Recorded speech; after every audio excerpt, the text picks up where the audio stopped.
Hello, good people. I'm Divana Aliya Dewi Widjaja, and it's such a great time to be here and convey my speech today. So, I'm as a student will convey about an issue that is really important to have in ourselves in every aspect of our life, either in an educational place, a working place, or even in a public place. So, the material that I share with all of you today is based on my research on the internet. So, the topic that I will share with all of you today is what is self confidence, how important self confidence is, and how to build it in our life. First of all, I will give you first what is the meaning of self confidence. Then you will know about self confidence before we go into more discussion about self confidence. So, according to the Counseling Center Department of Student Success at the University of South Florida, self confidence is an attitude about your skill abilities. It means you accept and trust yourself and have a sense of control in your life. And you know your strengths and weaknesses well and have a positive view of yourself. You set realistic expectations and goals, communicate assertively, and can handle criticism. On the other hand, there's a low self-confidence might make you feel full of self-doubt, be passive or submissive, or have difficulty trusting others. You may feel inferior, unloved, or sensitive to criticism. Feeling confident in yourself might depend on the situation. For instance, sometimes I can feel very confident in some areas, such as relationships with other people, but I lack confidence in others, like in academics. Having high or low self-confidence is rarely related to your actual abilities and is mostly based on your perceptions. So, what is perception? Good people, perception are the way you think about yourself, and these thoughts can be flawed.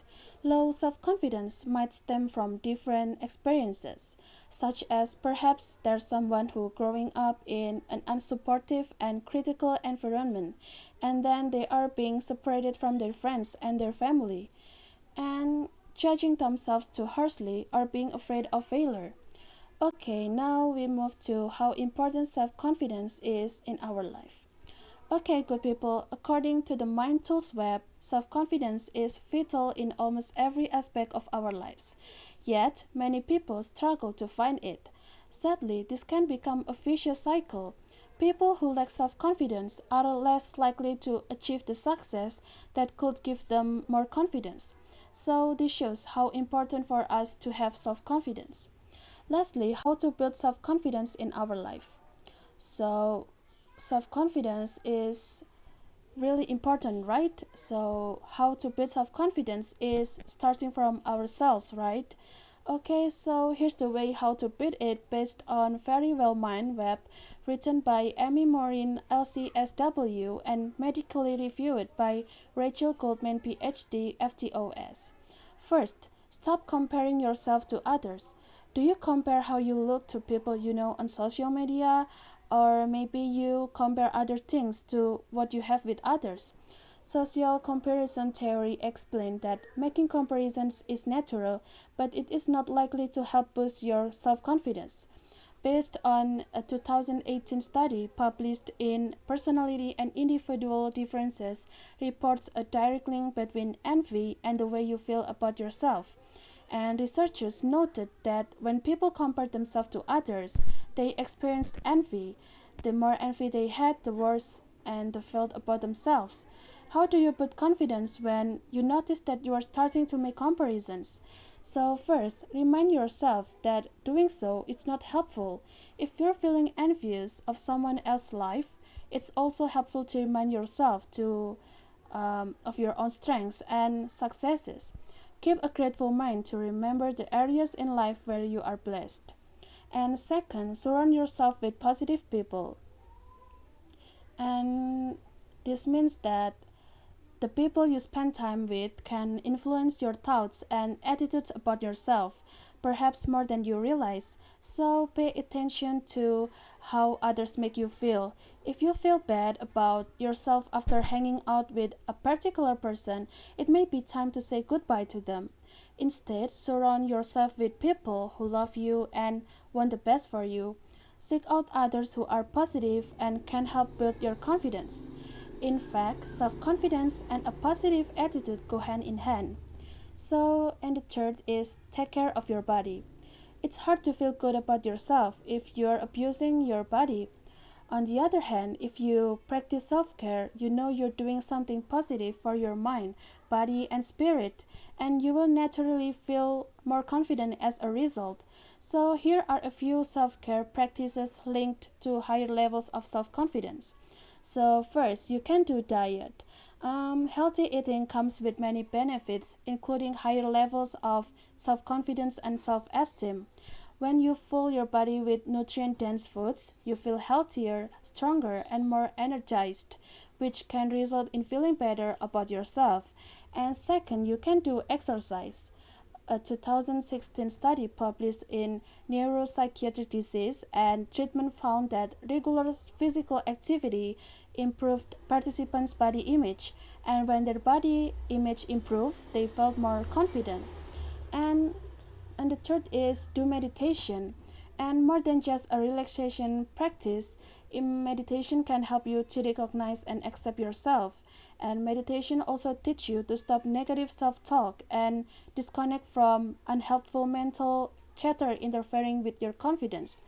And then the last is sleep enough. So, skimping on sleep can take a toll on your emotions. Conversely, good quality sleep has been linked with positive personality traits, including optimism and self esteem. And the fourth is be kind to yourself.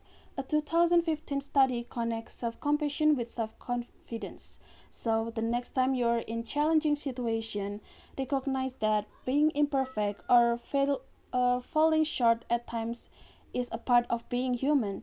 Do your best to navigate these experiences with compassion toward yourself. And the fifth is practice positive self talk.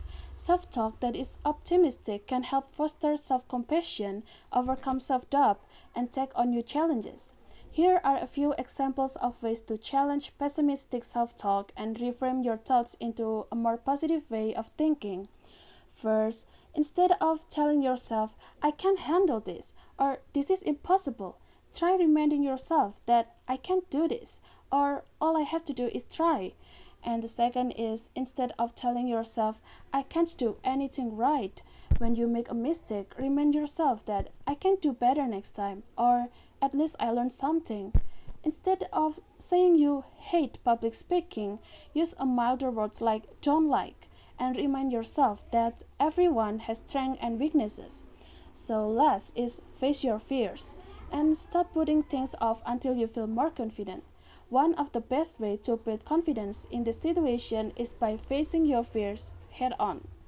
And practice facing some of your fears that stem from a lack of self-confidence. If you are afraid you will embarrass yourself or think that you're going to mess up, try it anyway. Besides, a little self-doubt can help improve performance. Tell yourself it's just an experiment and see what happens. You might learn that being a little anxious or making a few mistakes is not as bad as you thought.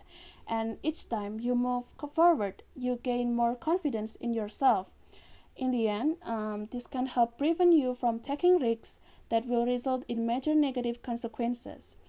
Okay, good people, that's a self-confidence. Self-confidence is really important to have for each people in their life. Also, self-confidence is brings many benefits, right? And so when we apply self-confidence then, the answer is now. So we can apply self-confidence to ourselves right now. Once again, thank you for listening to me until the end and don't forget to be confident always.